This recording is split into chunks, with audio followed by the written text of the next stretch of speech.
Twitter and Clubhouse, they have a lot of love-hate relations, and Twitter actually held talks to acquire Clubhouse for 4 billion previously.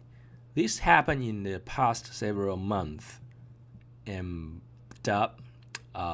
they are no longer taking place. But this is a very interesting story to look into, to observe, to know what Twitter is thinking, and also what Clubhouse is going to, in terms of their direction. Okay, so if you been following this channel, you know I make a lot of videos about Twitter and Clubhouse. Twitter actually making their Clubhouse clone space, and they will launch an Android version even earlier than Clubhouse, and they also gain like some significant traction, even it's still in beta.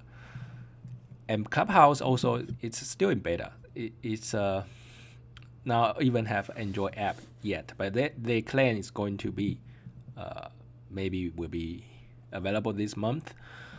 Okay, so 4 billion, it's a lot of money. So far, the latest round like Clubhouse raised at the 1 billion valuation, but just after a few months, they already like talking about 4 billion valuation. That's insane. You basically see a company that is reached a 4 billion US dollar valuation in a year. That's unheard of. And one thing really interesting is Clubhouse, they also may raise another round of funding at the valuation of 4 billion. So that's very, very, according to these two rumors, it's really, really likely Clubhouse thinks its valuation is 4 billion. And I do not know why this deal, the Twitter and the Clubhouse acquisition, eventually didn't work out.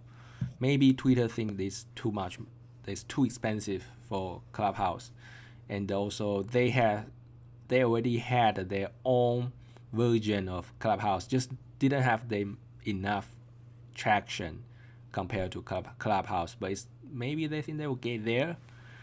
Okay, so this really reminds me Google and the YouTube.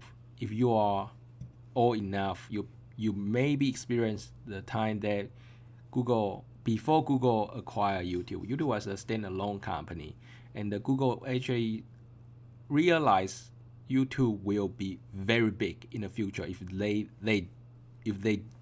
didn't stop YouTube. So they started to develop their own own version of YouTube, their Google video platform. But they spent a year, and this project completely failed.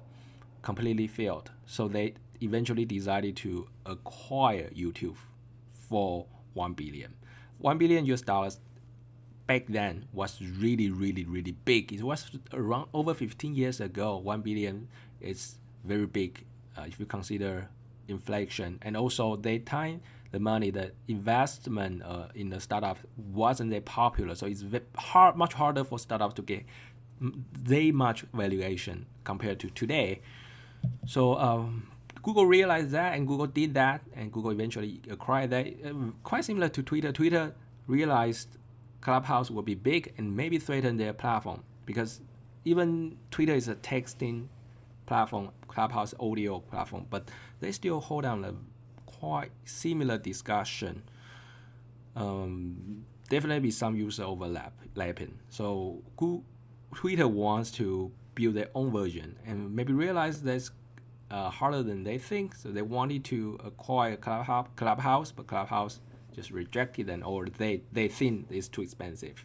Twitter thinks that's too expensive. We don't know.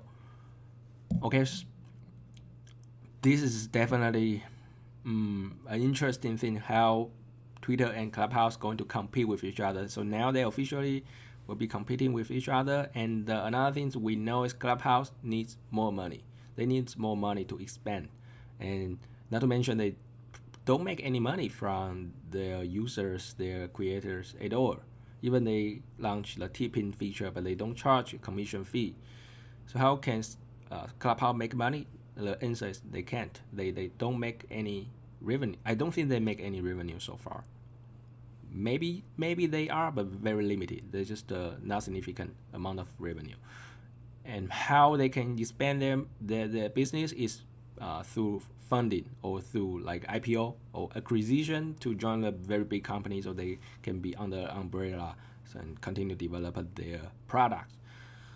Yeah, that's all for today. If you would like to receive more like technology review and also follow up with Clubhouse situation, it's a fairly interesting business entity that we never seen before, and really want to know what will happen, especially after quarantine, after COVID.